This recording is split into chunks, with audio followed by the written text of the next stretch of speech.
In this session, I just want us to get a bit more, as we say in the army, eyes on, in terms of our own experience. And I've talked to you about the central need, I think, that we have in chaplaincy of returning to ourselves so that we can help return others to themselves or help others come home to themselves. And one of the places that I've encountered this so profoundly is Louisiana State Penitentiary, where I worked in the States. Okay, so you can't see, can you? This session might get a bit tricky up here, so you on the end, you might want to get into the middle with your chairs if you want to, so you can see things. Okay.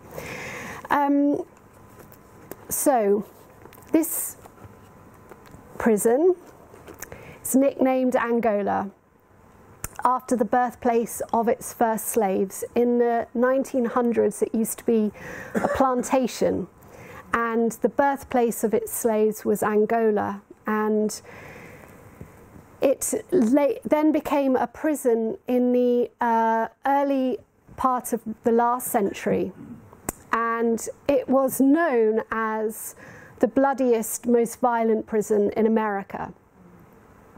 It was ruled by inmate guards. In the 1930s, there was an attempt to break out of the prison, and some men did escape, and they were found, hunted down, found, and a block was built for them, a concrete block called the Red Hat, with cells on either side and a little concrete corridor going into a big concrete room with the electric chair. And men who weren't being executed on gruesome Gertie were welded into their cells. One man died 7 years later. Their food was just posted through a hatch in the door. That was in the 1930s. It is where Dead Man Walking, you've seen that film, and The Green Mile, both those films are set at Angola. It's now home to 6,300 inmates, they're men. 76 on death row. So this picture down here is death row. I'll explain why I'm wearing a uniform in a minute. 5 women on lockdown, 23 hours a day, and 1 woman on death row. And the lack of dignity afforded to its inhabitants can be conveyed in one phrase that was used to refer to the inmates. They were called non-persons. So the state wanted a place where it could literally put people and throw away the key. And these people were reduced to non-persons. Of course, that did not make for very safe community. And it was a very brutal place. In the 1960s and 70s, men would strap books to their bodies, to their chests. They would lie in bunks 2 at a time, one keeping awake half the night, to make sure that they weren't going to be attacked in their sleep. Such was the likelihood that you were going to be murdered in your bed. And when you arrived at the prison, the officers would say, fashion yourselves a weapon. That's what your welcome advice was. And I think in the 70s, 31 inmates cut their Achilles tendon in protest at the conditions in the prison. It also went through a remarkably quick run of wardens, because obviously this whole idea was very neat and nice for the community of Louisiana.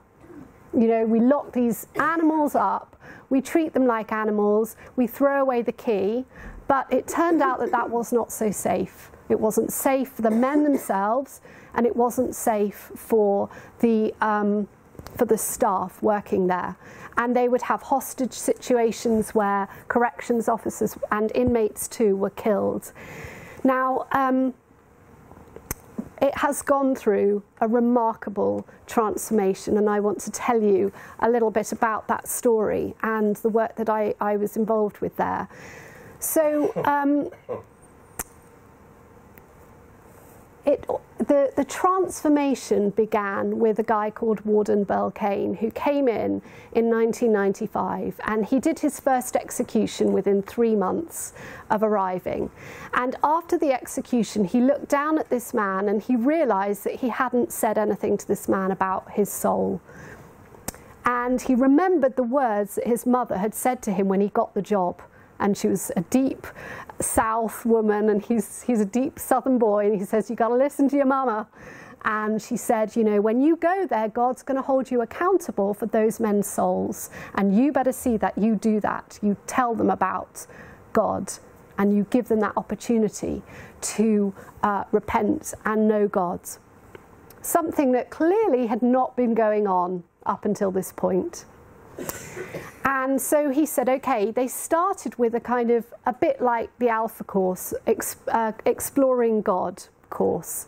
And he had all these inmates who were about, had an average of a 9-year-old, so a 6th grade education. You know, they could barely read. And he started this course of Exploring God because he said, I can't just educate these men. I'm just going to create smarter criminals.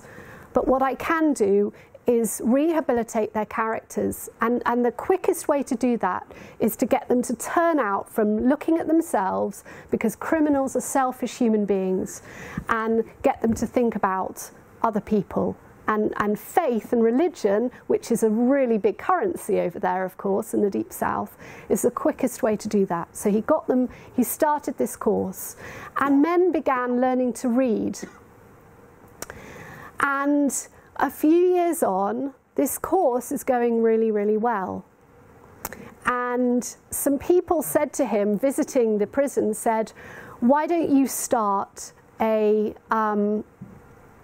Bible college in the prison?" And he was like, "That's not going to happen." But they said, "Well, why don't you ring up the Southern Baptist Theological Seminary and see if they'll do it?" And of course, they all know each other because they're all good Southern Christian boys. And that he rang them up, and they took a deep breath, said a prayer, and said, "Okay, we'll do it." And they built this theological college at a cost of about $60,000, I think, to begin with. Now, bearing in mind that when they have a riot, it can cause $20 million worth of damage, plus injury to life. It's an interesting calculation. So they start this Bible college. And he said, you know, men wanted to get out of working in the fields. They wanted to sit in an air-conditioned classroom for an afternoon, but you can't sit through 4 years of a degree course, training to become a pastor, hearing about the life of Christ, without some men realizing they've got a call to become pastors. And as this happened, the violence levels in the prison began to drop. Now, this is home to convicted murderers, rapists, and armed robbers. The average sentence is 93 years without parole. So these men know that they aren't going to get out. It takes about 10 years for these men to just come to terms with the fact that they're not getting out ever. And during that time, their girlfriends or their partners may begin to visit them. But after a while, that trek up to this very remote part of Louisiana, which is surrounded by the Mississippi on 3 sides, and the Tunica Hills with panthers and bears and snakes in it on one side, becomes too expensive and too much. And the women drop away, the children no longer visit, and they're left with their mamas. And their mamas will come and visit them, and that's the one person that they've got rooting for them. And then eventually the day will come where they hear that their mama has passed away and they've got no one. And you have to imagine what that does to a person's attitude, to their heart, their mind, their sense of self. And when I was invited there in 2012, I wrote to Warden Kane and I said, you know, all of us live behind some bars or other. Most of us, those bars are psychological, spiritual, emotional. And for your men, they are physical bars as well. But even behind those bars, we all have a choice about who we're going to be. And I saw that very starkly, that you see men who have woken up to the fact that they have a choice in life. And they get out of their bunk each day and they decide to live for others. They choose to serve life, but they choose life.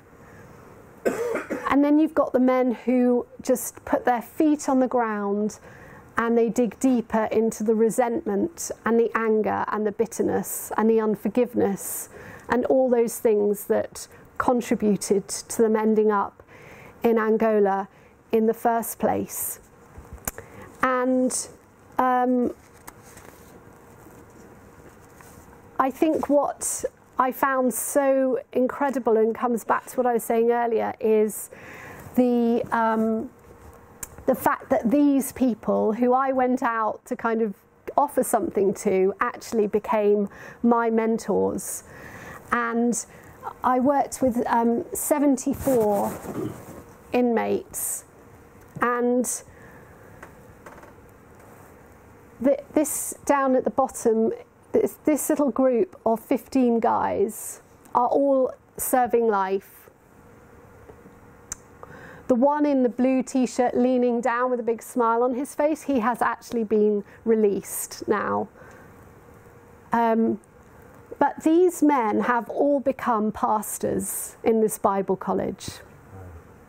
So after a generation of this Bible college running, Warden Kane looked around his prison yard and he said, I've got these gang leaders running around the yard, but they're all pastors now. What am I going to do with them all? And it came to him in the shower and he thought, send them as inmate missionaries to other prisons. So he did. But he sent them to medium-term prisons in twos, just like Jesus did. And they would live there for 6 months to 3 years, however long they were given, and they would start this course of exploring God, or whatever course it was, in those prisons. And these were among men, a population of men who were going to get out and go back to their communities. So now this is beginning to have an impact on the outside world. And the violence levels dropped in these prisons as well. So by now the state is beginning to take notice, and the legal system, the governor, and so on. And the judges got together and they said, we want to send you, these guys down at the bottom, this is a group of them, we want to send you young offenders. Who can you work with? So I was there, this is in 2012, I was sitting with these guys, with judges coming to them saying, who would you like us to send you? And they said, okay, we'll have non-sex offenders, non-violent offenders. Young guys who are basically on the cusp of hitting that 3 strikes, and they're in Angola for life, you know, even if it's a relatively minor non-violent crime. Catching them. And when I started out with them there, they had 60 young guys on the re-entry program. Here they are. They come in and they learn a trade.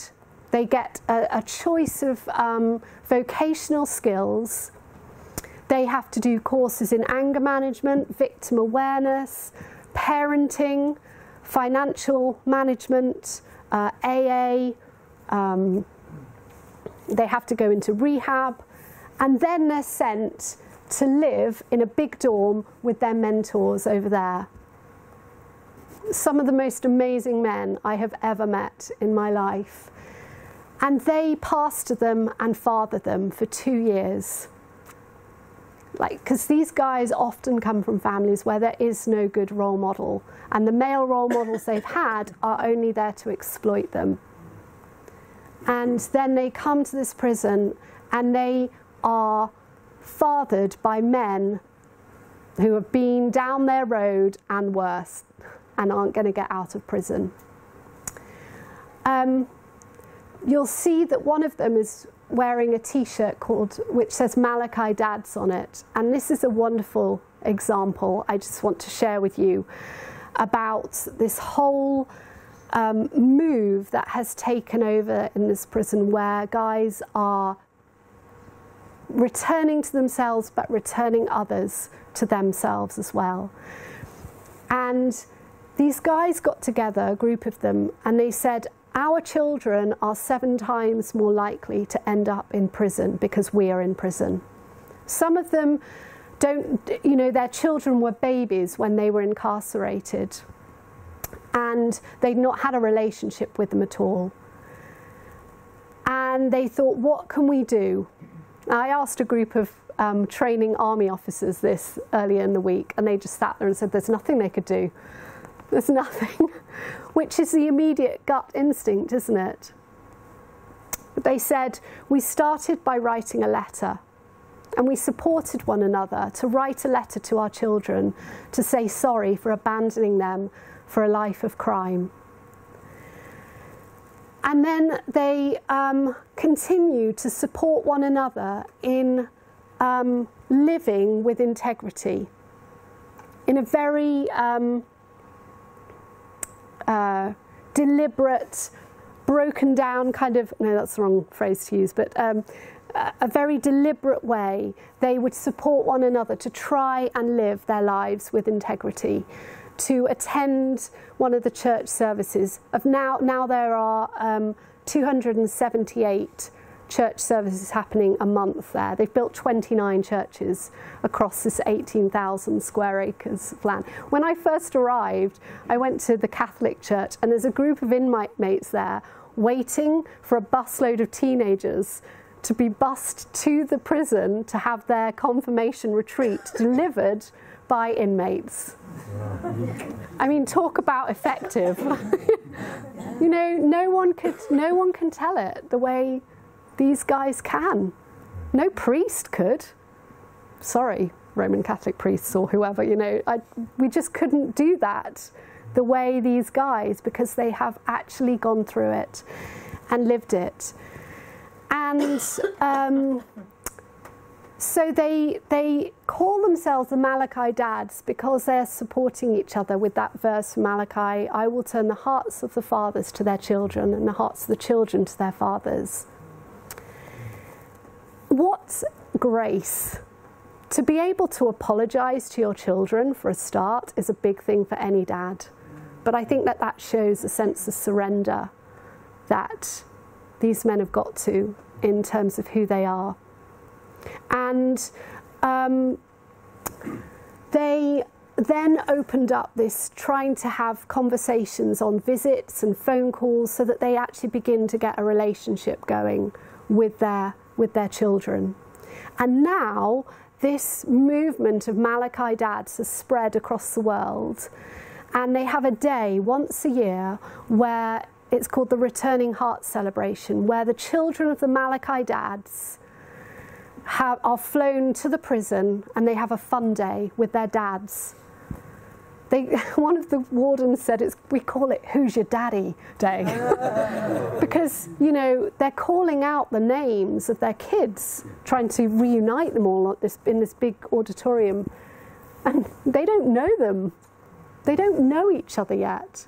But it's the start of being able to have a day to run around, play games, eat pizza, have ice creams, and start a real face-to-face conversation with their kids about where life has gone wrong and the wrong steps they took and how they could get it better themselves with their dad's support.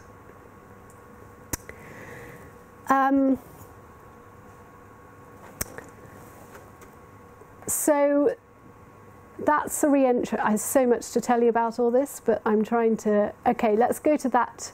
Oh yeah. So this is. I love this photo. This guy, his T-shirt says "Man Down." This is actually a conference, a men's conference that free men can go to. Of course, the men aren't getting out, so the free men go to the prison for a conference run by the prisoners called Man Down. And I think it's wonderful because it just captures that sense of humility and vulnerability that actually these guys have had to learn the hard way, but so many free men never get the opportunities to learn it in quite the same way. The next great opportunity that happened, and what's happening here is you can see not only are men learning about God, but they're actually discovering they have something to offer. They start teaching the other inmates how to read. They start bringing them on and tutoring them to get their high school diploma. So they're all finding that they've got a purpose. And then Warden Kane realised that this is going to be a dying population. And it is nicknamed the largest state-run nursing home in Louisiana because all these ageing men there who aren't going to get out of prison. And Warden Kane said it's not right that anyone should die alone. And so he opened up this opportunity for the men. Many of these guys are to become hospice volunteers, so that in the days when these men get very sick, they have 4 guys assigned to them to take care of their nitty-gritty basic care needs. And they train, and you will find them in the chapel sewing quilts for their assigned patient, you know, with butterflies for freedom on them and the man's name. And they make these quilts and they give it to them to keep warm. And then when he dies, it becomes a pall for his coffin that they've made. Billy Graham's got his coffin, had it made there. And then they will lay their brother out, and they will take his funeral, and they go through this whole process. But it means that in their last 72 hours of life, no one is alone, and the volunteers keep vigil by their bed the whole time in a shift pattern, and it changes them. It changes these men because they are coming home to their own humanity, which they have never known before, because they are reaching out and getting alongside another human being. And they've never had that opportunity. So I'm just going to show you a clip. And we'll come back and talk about this. This guy here, Sydney, not a nice crime. He's been in there for 37 years, and he's now senior pastor. I mean, it's an incredible man, running so many, parish clergy think they're tired. That guy is running around, looking after so many people, supporting his family, sisters outside, and so on. So we're just going to... this is a clip of the film, and some of you might want to move for this. This is a clip of a film that was made about the men volunteering to become hospice volunteers. Is the sound okay, Mike? Will the sound be okay? You did try it out earlier. You did? Okay, cool. Matthew was in charge of that. So. Not that I'm passing the buck. We set it up on YouTube because it wasn't... Oh, okay. Yeah, so you might want to... Yeah. Oh, no, not that one. Not that one? Yeah. That No. one? Go Okay, back, that's- sorry. No. Okay, so there were 2 that we set up. Yeah, that Serving That Life one, trailer, yeah. yeah, that one. Yeah. Ready? Yeah. Thank you, Matthew. That one.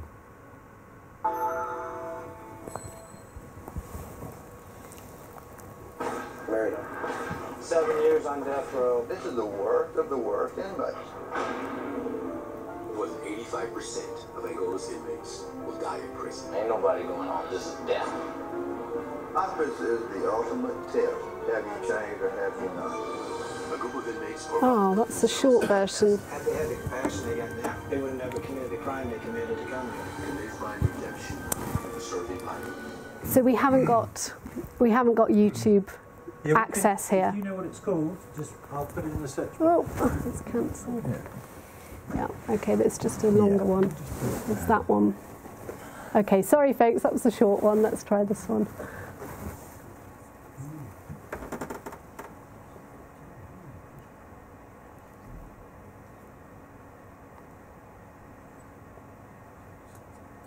Hi there, Sam. I really like it. 5 minutes ago. This is it. Okay. Murder. First degree murder. 7 years on death row. I was convicted of second-degree murder. I walked in the house, shot her and left. This is the worst of the worst inmates. Guy came and bought some drugs. He wound up getting shot. I thought I had to be like everybody else, a savage animal. It's pretty tough truth.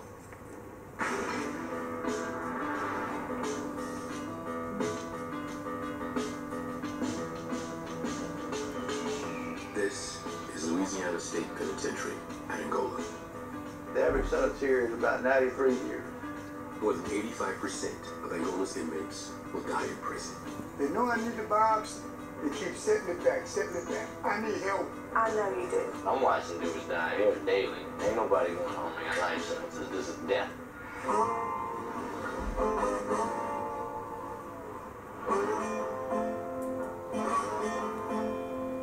Hospice is a way to die with dignity with your family.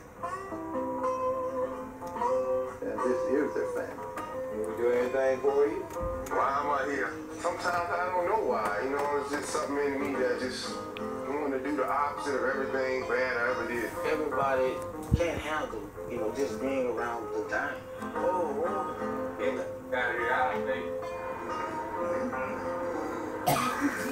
I don't know if I could be that person that sits there when the patient dies. I wouldn't volunteer to do it, but they do, and I appreciate it. How you feeling? You all right? Feel helpless. One of those breaths could be his last one. You know?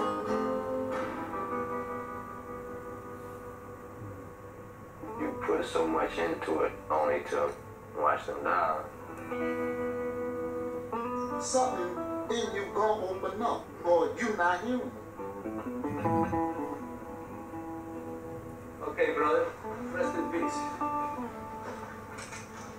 For the guys that have done this for years now, had they had the compassion they got now, had they had it on the street, they would have never committed the crime they committed to come here. Hospice referred to as a process of helping one die with dignity. But more than that, I feel it's helping one live our life with love. Hospice is the ultimate test. Have you changed or have you not?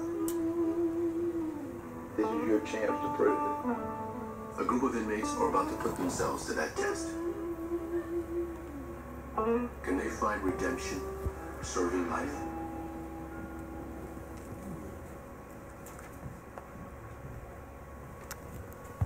The really moving thing is Shahid, the guy who said, I see it as living out life with love. He's a Malachi dad, and yet within a few months of his incarceration, his infant twin boys died in a swimming pool accident. They drowned.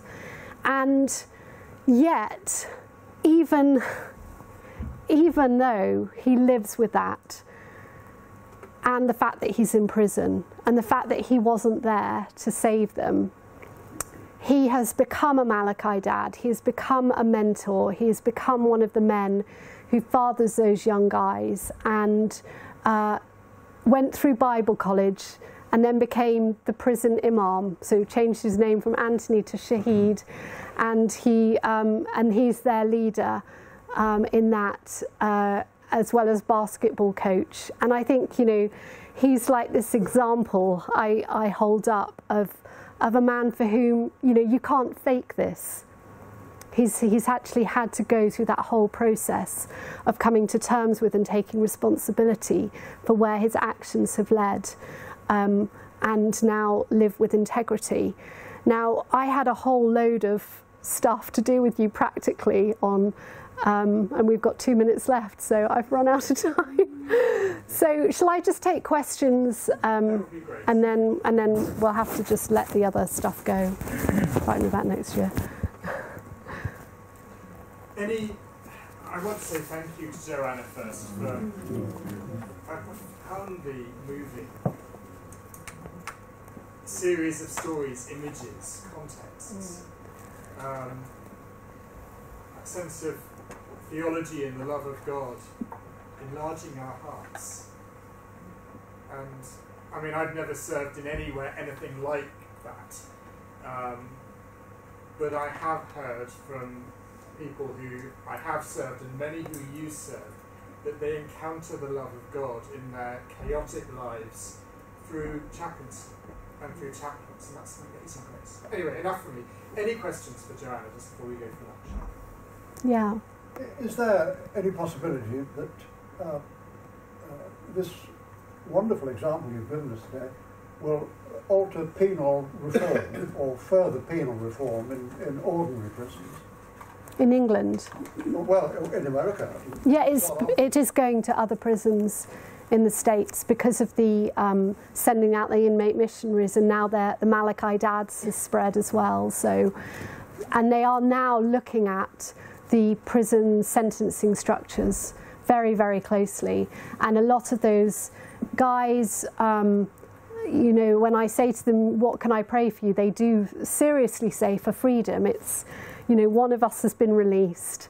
There is a chance that the structures might change and allow us to go at least have an opportunity for parole. Yeah. Have they measured you said that the atmosphere in the prison has improved. And presumably they've measured that in terms of frequency of attacks or something, have they? Yeah, I mean, it's, well, to give you an example on the reoffending rate, so in this country, I think, is there a prison chaplain here, did I hear? No. So, pass, okay. We so no longer have a prison in Somerset. Right, okay.